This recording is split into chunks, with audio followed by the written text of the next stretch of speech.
Bonjour pessoal, está começando mais uma edição do videocast Rendezvous AFSP.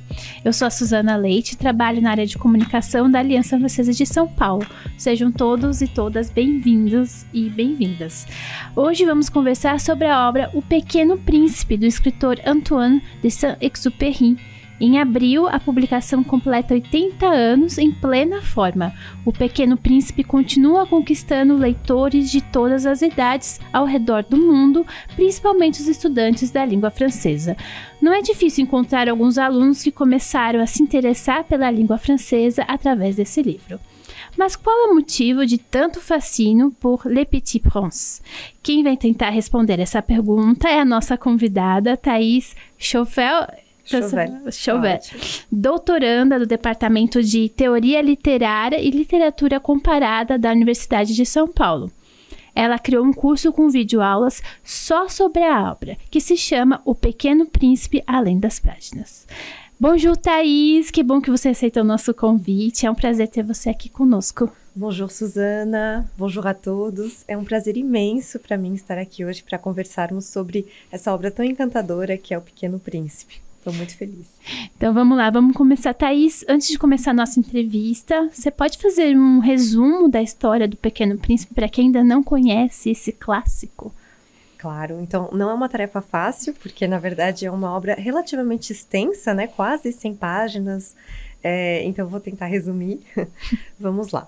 Então, a história começa apresentando não o protagonista, que é o Pequeno Príncipe, que dá o seu nome ao livro, mas apresentando o narrador. E esse narrador, ele vai contar que quando ele era criança, ele leu num livro que jiboias eram capazes de engolir as presas inteiras sem mastigá-las. E aí, a partir daí, ele fica muito impressionado com essa história e ele vai fazer um desenho que nenhum adulto vai entender, que é uma jiboia que engoliu um elefante.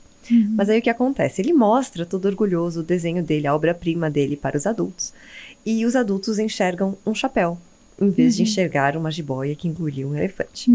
Então ele vai tentar fazer um segundo desenho para esclarecer o que ele quis dizer com o desenho número 1. E, na verdade, os adultos continuam não entendendo e aconselham ele a mudar de interesse e a se orientar para uma outra carreira. E foi assim, então, que o nosso narrador se tornou um aviador. E aí a gente faz um salto e ele passa dos 6 anos de idade para justamente a idade adulta. Ele já é um homem crescido, ele é um aviador, e por conta de uma pane no motor do avião dele, ele é forçado a fazer um pouso de emergência em pleno deserto do Saara.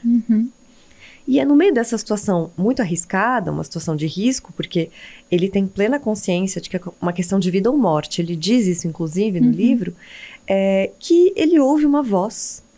E essa voz vem de uma criatura extraordinária, que é um homenzinho extraordinário, o Pequeno Príncipe. E o que ele diz para o aviador? Ele pergunta se o aviador pode desenhar um carneiro. Então essa é uma das... Então a transição entre a primeira e a segunda parte da história é justamente o desenho. E aí o aviador faz algumas tentativas, ele acaba desenhando o carneiro e ele acaba descobrindo por que o príncipezinho precisa de um carneiro. Na verdade, aquela criatura fantástica, mágica até, que é o Pequeno Príncipe, ela não vem da Terra.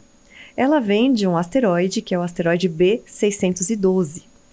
E nesse planetinha, que não é maior que uma casa, diz o Pequeno Príncipe, tem baobás. E esses baobás, de início, quando eles são pequenos, eles não são ameaçadores. Mas conforme eles vão crescendo, eles ameaçam rachar o planeta, ou seja, destruir todo o planeta. Então, para evitar que isso aconteça, para preservar o seu planetinha, o Pequeno Príncipe teve a ideia de ter um carneiro. E esse carneiro comeria, então, os baobás enquanto eles ainda são pequenos, impedindo os baobás de crescerem. Então, tá aí uma das primeiras mensagens do livro, que é muito atual, muito pertinente para os dias de hoje, que precisamos preservar o nosso planeta, né? Ter um cuidado antes, né? E não só depois, a posteriori, para tentar remediar o que foi feito, mas tentar tomar medidas cautelosas, né? De cautela. E aí ele tem uma preocupação, esse Pequeno Príncipe. Ele fala assim, bom, mas eu quero que esse carneiro coma os baobás, mas eu não quero que ele coma uma flor. Como que eu faço para saber? Será que dá para desenhar uma focinheira também, para ele não comer a minha rosa? E aí começa a história do príncipezinho com a sua rosa. Então, um belo dia nasceu uma rosa. Essa rosa, ela é menos o símbolo de uma mulher e mais o símbolo do amor romântico no geral. É isso que ela representa. Por isso que é uma rosa que é muito bela, delicada, mas também é frágil. Precisa ser cuidada. E ela passa a exigir muitos cuidados do Pequeno Príncipe, que começa a cansar. Ele mesmo diz que ela fica muito complicada. E aí ele cansa tanto que ele vai embora, ele decide ir embora. Ele se despede da rosa, inclusive, e ele aproveita uma migração de pássaros para sair do planetinha dele. E aí começa a jornada, a viagem do Pequeno Príncipe. Ou então ele parte, ele sai do seu planeta e vai fazer uma viagem. Para onde que ele vai? Ótima pergunta, Suzana. Então, o primeiro planeta que ele vai visitar, ele vai encontrar um rei. E é curioso porque esse rei está absolutamente sozinho no planeta dele, mas ele acredita piamente que ele é o monarca universal. Ele acha que ele é o rei de todos, que ele comanda o universo inteiro, mesmo se na verdade ele está sozinho, não tem um único súdito no planeta dele. Uma vez que ele sai então do planeta do rei, ele vai para o planeta do vaidoso. O vaidoso é um homem que precisa muito da aprovação dos outros, só que ele também, coitado, vive sozinho no planeta dele. Então ele precisa de gente para aplaudi-lo, mas não tem ninguém ali. Aí temos um planeta muito triste, porque ele vai no planeta do bêbado. É aquele planeta do vício, né, da pessoa que é viciada, só que é um círculo vicioso justamente, porque o bêbado, ele bebe para esquecer que ele bebe. Então ele está preso num círculo infinito, né, de repetição. O Pequeno Príncipe vai embora também, e ele acaba chegando então no planeta do empresário. Esse empresário, claro, um homem muito ocupado, ele não tem tempo para nada porque ele está ocupado demais contando as estrelas que ele acha que possui, porque afinal de contas são as estrelas do universo. Mas ele está contabilizando as estrelas, e as estrelas são a medida da riqueza dele. O Pequeno Príncipe vai embora de lá para encontrar o acendedor de lampiões. O acendedor de lampiões, ele também fala de trabalho, assim como o empresário. Só que ele seria justamente o trabalhador manual, não aquele que trabalha, né, com o intelectual, mas aquele que trabalha, de fato, seguindo o quê? O regulamento. Sim. E ele tem uma obsessão por esse regulamento. Ele não questiona por que ele está fazendo aquela tarefa. Ele só sabe que a cada minuto ele precisa acender ou apagar o lampião. E ele faz isso repetidas vezes, sem justamente se interrogar sobre o propósito daquilo. Para que aquilo? Tem uma reflexão sobre o tempo também nos dois casos, né? Porque um deles não tem tempo e o outro justamente dita o tempo. E por fim, então, temos mais dois planetas. O último planeta que ele visita antes de chegar à Terra é o planeta do geógrafo. É um planeta maior, só que esse geógrafo, justamente, ele representa o quê? O conhecimento vão. O conhecimento que é vasto na teoria, mas que não tem nenhuma aplicação na prática. Então, que, portanto, não serve para nada. Porque ele conhece muitas coisas na teoria, mas nunca viu nada. Ele não é curioso de fato, ele não aplica os seus conhecimentos a coisa alguma. Então, é o conhecimento vão. Então, achando aquilo tudo muito desinteressante, o Pequeno Príncipe, então, chega, não se sabe muito bem como, à Terra. Mas quando ele chega à Terra, ele sabe que é um planeta muito denso, né, em termos de densidade populacional mesmo, tem todo um capítulo só sobre isso. Claro que na época estamos em 1943, quando Saint-Exupéry publica, então não é a mesma população que hoje. Mas é curioso porque o Pequeno Príncipe chega logo no deserto, que representa a solidão. Não tinha ninguém lá. Tem ninguém lá. A única criatura que ele encontra é uma serpente, que depois vai ser muito importante para a história. Então, quando ele chega na Terra, a experiência que ele tem, na verdade, é uma experiência de solidão. Porque ele passa uns 3 capítulos completamente sozinho, conversa um pouco com a serpente, e depois ele tá tão só, que ele vai até conversar com as montanhas. Ele pergunta pro nada, assim, em francês tá au hasard. Ele pergunta ao acaso, ao nada. E ele falou olá, e aí o eco responde. Olá, olá, olá.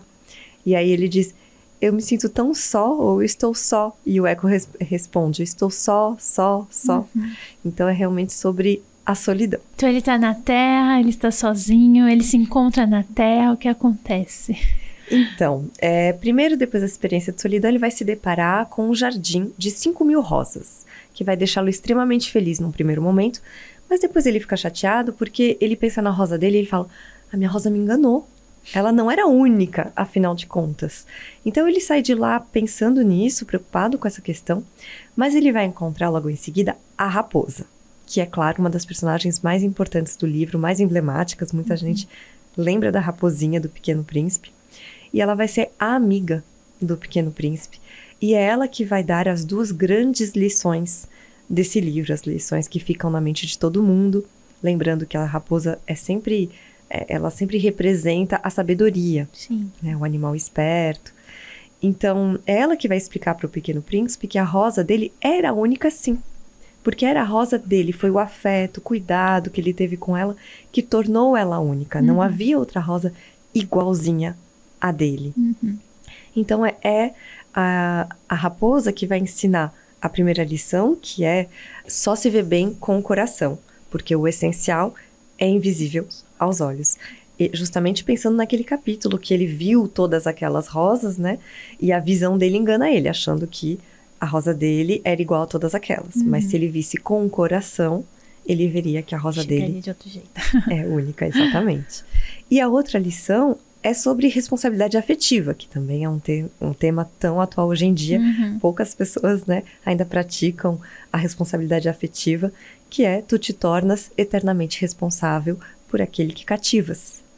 Então, Frase talvez a mais conhecida. Exatamente, uma das lições mais conhecidas, que é justamente a raposa que ensina isso ao Pequeno Príncipe. Então tem essa história bonita de amizade entre a raposa e o Pequeno Príncipe, e é só depois de tudo isso que o Pequeno Príncipe vai encontrar com o aviador.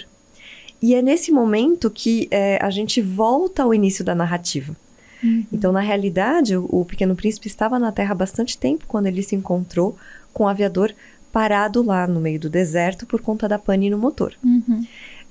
E aí a gente sabe, então, que o Pequeno Príncipe está contando todas essas aventuras e o narrador está preocupado tentando consertar. Ele ouve as histórias do Pequeno Príncipe, acha as lembranças dele bonitas, mas ele está preocupado que ele fala: a gente vai morrer de sede aqui, nesse deserto.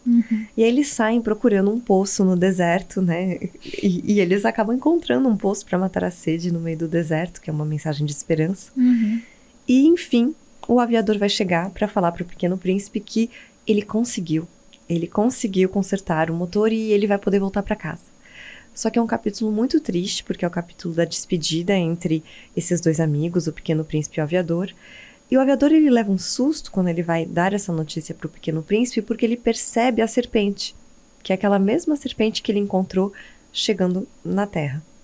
E ele sabe, o narrador, que essa serpente é letal. E aí o Pequeno Príncipe está conversando com ela, ele ouve essa conversa estranha e o Pequeno Príncipe fala: eu tô feliz que você vai poder voltar para casa. Ele diz: eu também vou voltar para casa, mas a minha jornada vai ser mais difícil que a sua. Vai ser muito delicada. E ele está com medo. E é a primeira vez que o Pequeno Príncipe sente realmente medo. Ele já sentiu outras coisas, ele sentiu solidão, mas a experiência do medo ele ainda não tinha sentido. Então, é a primeira vez que ele sente o medo. E aí, bom, o narrador acaba voltando e a gente fica sabendo que faz 6 anos que ele se encontrou com o Pequeno Príncipe no deserto e que ele fez esse livro e esses desenhos todos para se lembrar, para fixar aquele seu amigo. E o amigo presente de despedida que ele deu para o aviador foi: quando você olhar para as estrelas, você vai lembrar de mim. Ai, que bonito. Muito bonito mesmo. E é difícil de resumir, como você falou, né? Porque é uma obra tão criativa, tão imaginativa, mas é muito bonito mesmo. E é um livro que fez e faz, né? Continua fazendo muito sucesso em diversos países, né? Entre diferentes públicos também. E é impressionante como o autor conseguiu conquistar as crianças, os adultos, né? Fala um pouquinho pra gente sobre isso. Essa é a grande pergunta, né? A pergunta que não quer calar. E, de fato, o sucesso do Pequeno Príncipe é impressionante, né? Dizem que é o livro mais lido no mundo depois da Bíblia. O livro foi traduzido em 301 línguas, o que é raríssimo, é inédito até. E ele dizem também que vendeu mais de 200 milhões de exemplares. Então, os números são todos colossais, que atestam o sucesso que você mencionou do Pequeno Príncipe. Mas, às vezes, eles mascaram um pouco a realidade, que foi que esse livro não teve um sucesso imediato. Na verdade, num primeiro momento, quando saiu a publicação, que saiu primeiro em inglês, e não em francês. Olha, Porque ele estava nos Estados Unidos, tinha sido uma encomenda do editor americano do Saint-Exupéry. Então, e tinha sido uma encomenda de Natal, que acabou atrasando por conta dos desenhos e da complexidade da diagramação desse livro. Ele acabou não saindo no Natal de 42, ele saiu em 43. E aí o que acontece é que não teve muito sucesso de imediato. Primeiro porque estávamos em guerra, e depois porque justamente é um livro meio longo, meio comprido para crianças. Então, a notoriedade e o grande sucesso do Pequeno Príncipe veio depois, com o tempo. E depois da morte do seu autor, inclusive. Que pena, sempre acontece assim. Exato, é um sucesso póstumo. Mas eu diria que o sucesso está relacionado justamente à capacidade que o Saint-Exupéry tem de tratar de questões profundamente humanas e que são justamente universais. Então, por exemplo, ele trata da questão da solidão, como a gente viu. Depois a gente fala, né, um pouquinho, vai falar, acho, da vida do Saint-Exupéry. Ele estava num momento muito difícil da vida dele quando ele escreveu O Pequeno Príncipe. Ele vivia no exílio, nos Estados Unidos, ele não falava inglês, então ele se sentia extremamente só. E esse livro, na verdade, trata justamente desse tema da solidão, da amizade, do amor e, claro, do inevitável, que é a morte. Então ele vai tratar dos laços humanos, ele vai tratar da complexidade, da artificialidade, da superficialidade, um pouco do mundo moderno no qual nós vivemos. Então, apesar das culturas serem diferentes, é possível se reconhecer na narrativa do Pequeno Príncipe, independentemente da língua na qual a gente está lendo. É um livro que realmente consegue se conectar e falar com cada um de nós. E o que é especialmente bonito é que é uma obra que faz isso com uma doçura e uma delicadeza ímpar. Então, muitos clássicos da literatura universal tratam desses mesmos temas, né? Da solidão, da morte, do amor, da amizade, dos laços humanos. Mas esse livro faz isso com uma profundidade, mas ao mesmo tempo uma ternura, uma delicadeza muito particular. E então é um livro que faz isso com muita compaixão e que tem o poder de desenvolver uma certa empatia no seu leitor, de criar uma certa empatia e torna o leitor mais generoso, não só com os outros, mas também consigo mesmo. Então, não é só o que o livro fala, mas como ele fala. E ele faz isso com uma candura, uma delicadeza toda particular e única, que faz desse clássico realmente um clássico apaixonante e inesquecível. E você mencionou a ilustração, né? Acho que outra particularidade da obra é a ilustração, que inclusive foi feito pelo próprio escritor. Eu acho que o livro não seria o mesmo sem essas ilustrações, né, Thaís? Aí você tá certíssima, Suzana. Não seria o mesmo, inclusive na gênese dessa obra estão as ilustrações.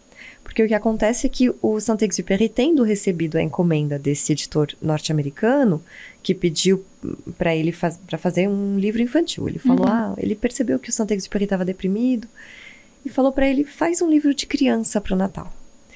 E aí o Saint-Exupéry pensou, bom, o que é um livro de criança sem imagens? E aí ele começou então a desenhar. E o Saint-Exupéry, o desenho para ele é algo muito afetivo, porque a mãe dele desenhava muito bem, fazia aquarelas, e ele frequentou como ouvinte aulas na Escola de Belas Artes de Paris. Então ele tinha feito algumas aulas e ele desenhava muito bem, como a gente pode ver nas aquarelas. Então ele começou pintando o Pequeno Príncipe, ele começou desenhando aqueles desenhos e depois a história veio se encaixar naqueles desenhos que ele foi criando. Então os desenhos não foram criados para ilustrar a história foi criada para contar os desenhos. Então é isso que é muito bonito. Realmente é um livro que tem 45 ilustrações, todas elas autorais, e o tema do desenho é um tema relevante. O tema do primeiro capítulo fala do ato de desenhar, e ele fala como é difícil desenhar.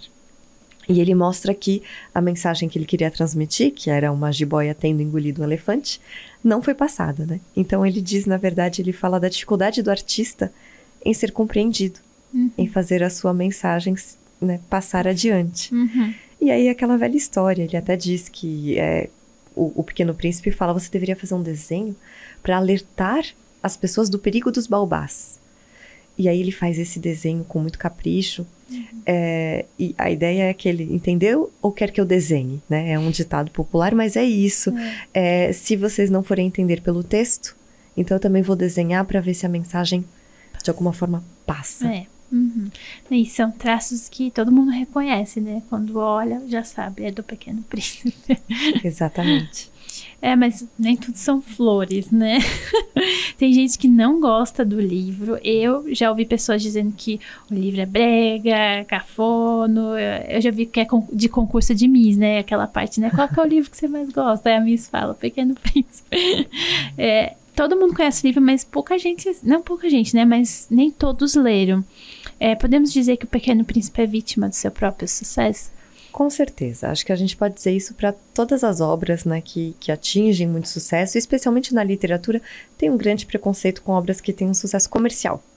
Isso já é de praxe. Uma obra que se torna um best-seller, ela acaba atraindo uma certa desconfiança, tanto da academia quanto da crítica. Sim.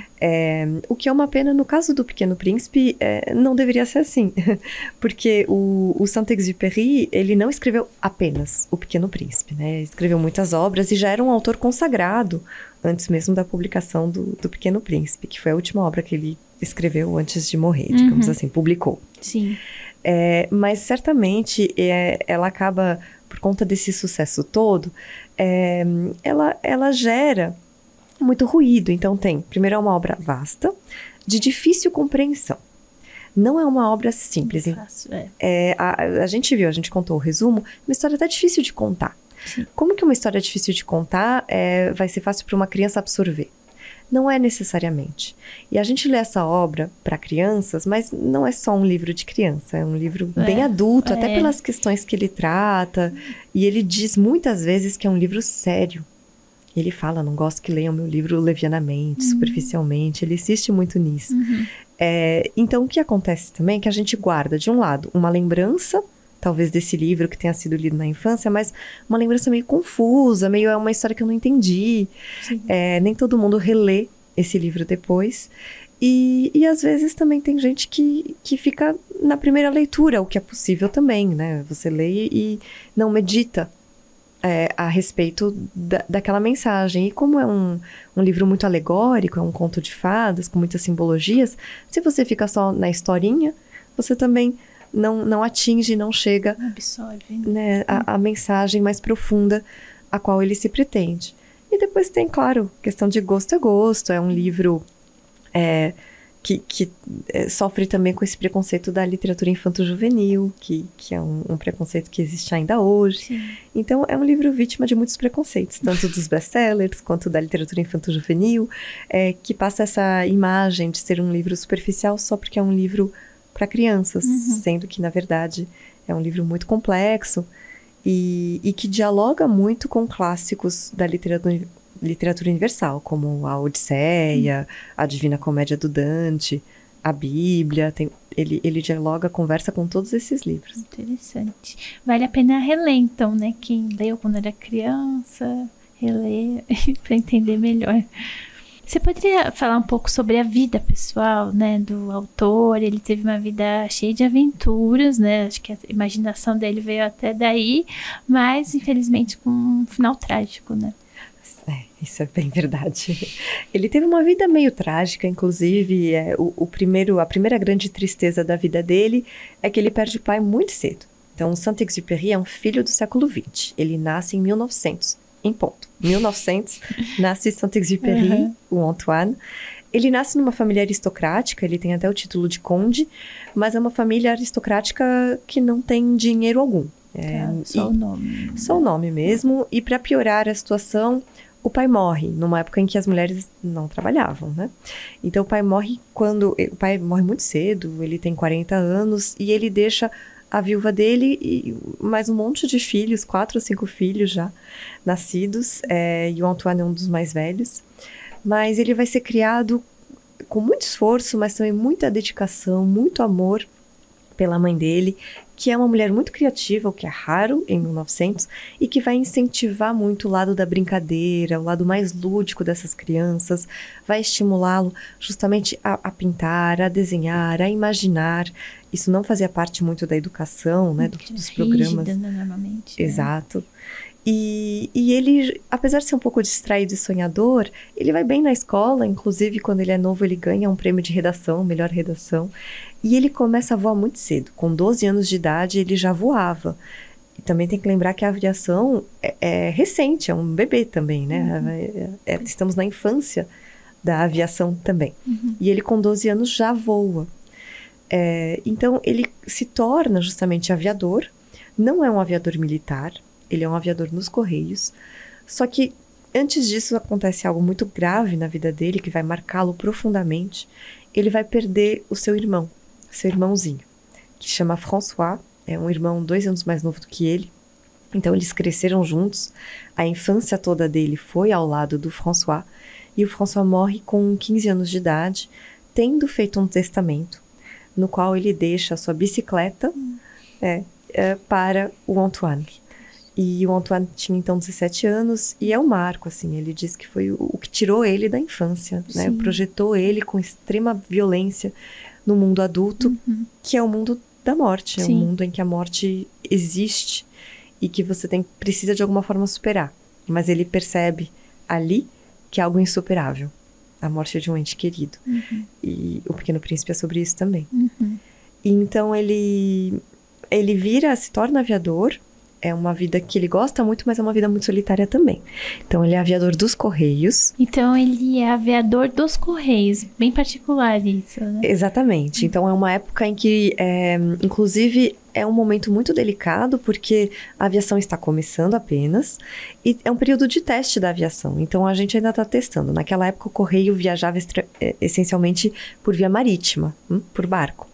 E aí, as companhias aéreas começam a dizer que é mais rápido se o correio for entregue via ar.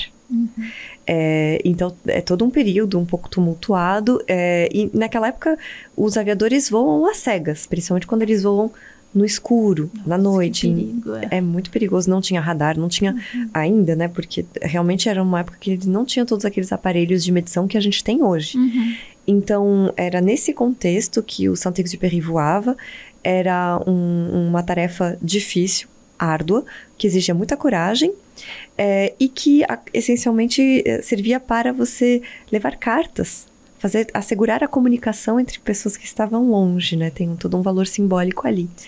E graças a esse trabalho, Saint-Exupéry viajou o mundo todo. Ele, inclusive, esteve muito na América Latina, em Buenos Aires, no Brasil também. Ele conhecia a América Latina muito bem. E ele participou, inclusive, de uma competição, Paris-Saigon, para tentar quebrar o recorde do mundo e tentar chegar lá mais rápido. Só que nessa ocasião ele sofreu um acidente e ele ficou no deserto da Líbia por vários dias. Então, é aí que a gente lembra esse acontecimento no Pequeno Príncipe, do deserto do Saara. Na realidade, aconteceu de fato. E ele ficou vários dias ali, isolado, junto com seu amigo. Ele não estava sozinho, tinha um copiloto junto com ele. E eles ficaram os dois lá, tentando consertar. Não tinha conserto, a aeronave deles.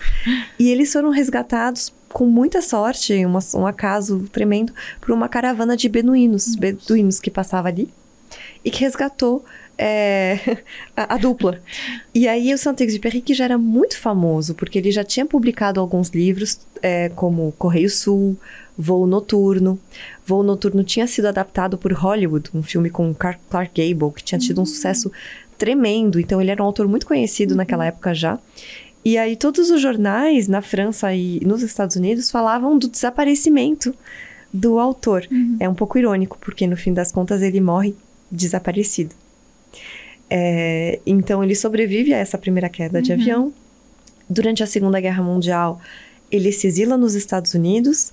Ele vai para lá numa tentativa de tentar convencer os Estados Unidos a entrarem em guerra durante a Segunda Guerra Mundial. Ele não é ninguém para fazer isso, é claro, não é um diplomata, mas ele tenta usar os seus contatos, né, com quem ele tem lá nos Estados Unidos, fracassa lamentavelmente, e é por isso também que ele deprime, porque ele está longe de todos, ele está num país que ele não conhece, ele não se identifica com aquela cultura e não fala, nunca vai aprender o inglês. Então é nesse contexto e num mundo destruído pela Segunda Guerra Mundial, que é uma repetição da Primeira Guerra, que já foi um massacre. E é nesse contexto que ele vai escrever, então, O Pequeno Príncipe, que é sobre esperança, mas também desilusão. Sim. E aí ele vai morrer em 1944, num acidente. Na verdade, ele tinha sido autorizado a fazer o seu último voo, por conta da idade dele, então ele tinha 44 anos. Ele foi autorizado a fazer um último voo, já era um voo no exército, por conta justamente da Segunda Guerra Mundial. E o avião dele vai ser atingido por um tiro da artilharia alemã, e ele vai cair no mar Mediterrâneo. Nossa. E desaparece. O avião dele foi encontrado em 2003, os destroços e identificados, mas ele já se foi. Nossa, realmente a história dele é incrível. E dá pra ver que você é muito apaixonada por essa obra. Como eu disse no podcast, né, no início do podcast, você dá um curso online só sobre o Le Petit Prince. Primeiro, da onde surgiu essa paixão, e depois conta um pouco sobre o curso. Olha, é uma pergunta muito boa, na verdade, de onde surgiu essa paixão. Quando eu era criança, leram para mim O Pequeno Príncipe, e eu fui assistir a uma peça de teatro, uma encenação, que nunca saiu da minha cabeça, uma encenação que foi muito marcante. Eu devia ter 6, 7 anos, e eu sei que as imagens ali me marcaram muito. Aí eu fui crescendo, fui estudar letras, e aí eu acho que eu estava me tornando um pouco cética com relação ao Pequeno Príncipe, como você mencionou. Aquelas pessoas um pouco da academia, da crítica, que olham meio por cima para o Pequeno Príncipe. E como eu também sou professora de francês, todo mundo me perguntava sobre o Pequeno Príncipe, e eu resolvi reler. E aí quando eu resolvi reler essa obra, eu fui percebendo todas as coisas que eu não percebia quando eu era criança, como, por exemplo, as intertextualidades, as conversas que ela tem com outros clássicos da literatura, e eu me apaixonei completamente. Então, não foi a primeira vista. Não foi a primeira vista. Não foi a segunda, terceira, quarta releitura. E aí eu realmente achei essa obra fantástica. E justamente porque eu considero que é uma obra um pouco injustiçada, me veio a vontade de fazer esse curso. É um pouco paradoxal, porque eu sei que quem não gosta provavelmente não vai querer, não vai se interessar por comprar. Mas eu quis fazer esse curso para desvendar um pouco, como é uma obra misteriosa e que tem todas essas histórias por trás. Eu quis fazer um curso para colocar todas essas análises sobre os desenhos, a estrutura, o enredo, os personagens, as mensagens da obra, compilar tudinho para quem tiver interesse em se aprofundar um pouquinho mais. E aonde que a gente pode assistir o seu curso? Então, esse curso ele está disponível na plataforma da Hotmart. Então, ele está acessível a todo mundo que tiver interesse, né, e quiser adquiri-lo, consegue adquiri-lo por lá. É um curso online, as videoaulas foram todas gravadas, eu tentei fazer algo bem bonitinho. Olha, que legal. Então, vamos assistir um pedaço, um trecho do seu curso. Olá, eu espero que esteja tudo bem com você. Nesta videoaula, conheceremos melhor Antoine de Saint-Exupéry, que hoje é muito conhecido por ter escrito O Pequeno Príncipe, mas ele já era bem famoso antes mesmo da publicação deste livro infantil. Isso porque vários dos seus livros, como Vol de Nuit, foram adaptados ao cinema. 2 anos somente após a publicação de Voo Noturno, em 1931, Hollywood já lançava uma adaptação cinematográfica do romance, estreada por ninguém mais, ninguém menos que Clark Gable. Então, para terminar a entrevista, Thaís, O Pequeno Príncipe é cheio de frases, reflexões, belas passagens. Quais são as suas favoritas? São tantas. Eu não vou citar as mais conhecidas, embora eu ache elas maravilhosas. Aquilo és eternamente responsável por aquilo que cativas, e o essencial é invisível aos olhos, que eu acho que são mensagens... As mais conhecidas. E são importantes também, que a gente esquece, né? São verdades que a gente esquece com muita facilidade. Mas eu acabei anotando aqui algumas menos conhecidas. Uma delas é, por exemplo, que quando a gente anda sempre em frente, não pode mesmo ir muito longe. Então, será que a gente precisa mesmo ir sempre em frente? Será que às vezes não é necessário olhar para trás ou ficar um pouco no mesmo lugar para chegar mais longe no final das contas? Então, essa é uma das reflexões vindas de um aviador. Tem também essa que eu acho linda, que é preciso exigir de cada um o que cada um pode dar. que eu acho uma frase que a gente esquece também muitas vezes. Exige muita coisa dos outros. E de si mesmo também, né? Também, Mas é preciso exigir de cada um o que cada um pode dar.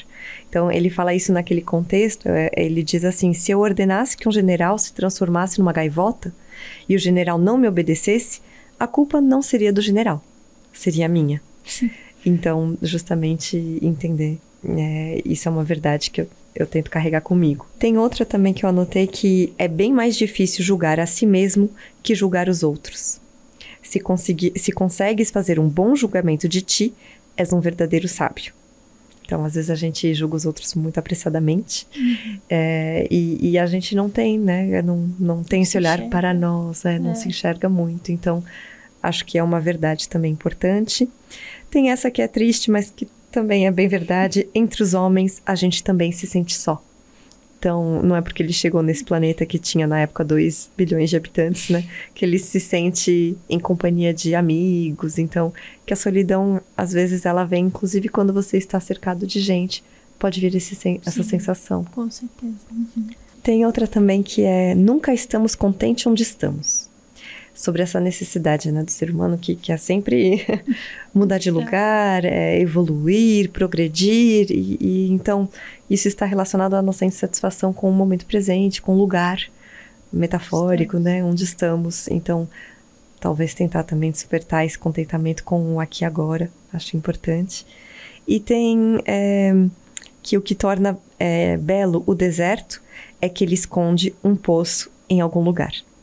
Então, essa é uma mensagem de esperança que eu acho maravilhosa. Então, apesar de tudo, mesmo se você está no meio do deserto e acha que vai morrer de sede, como é o caso na história, se você sair procurando, você vai encontrar um poço em algum lugar. Perfeito. Nossa, adorei todas as frases.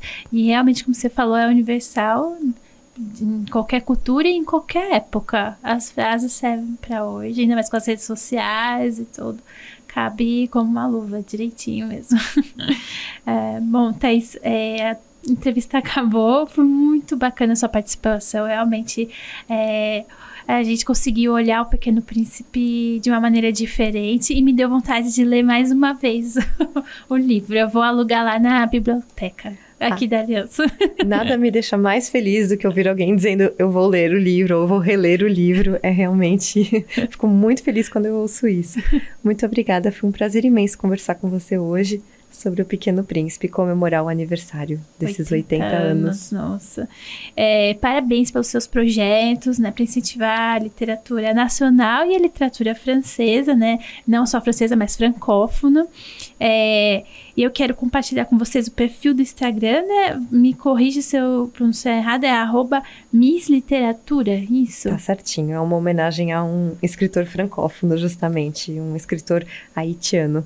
Olha que bacana. Então entre lá no Instagram, no YouTube também tem vídeos? Tem alguns vídeos, o YouTube é bem pequenininho, só tem 100 inscritos, mas o Instagram tem um pouquinho mais, é uma iniciativa para incentivar a leitura e também tentar democratizar um pouco o acesso à literatura no nosso país. Perfeito. Eu dei uma olhada, tem realmente muitas dicas de livros, tem a divulgação dos cursos, e-books também, né?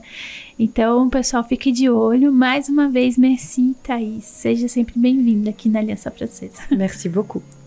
Ficamos por aqui. Até a próxima edição do nosso videocast Rendez-vous FSP. Au revoir.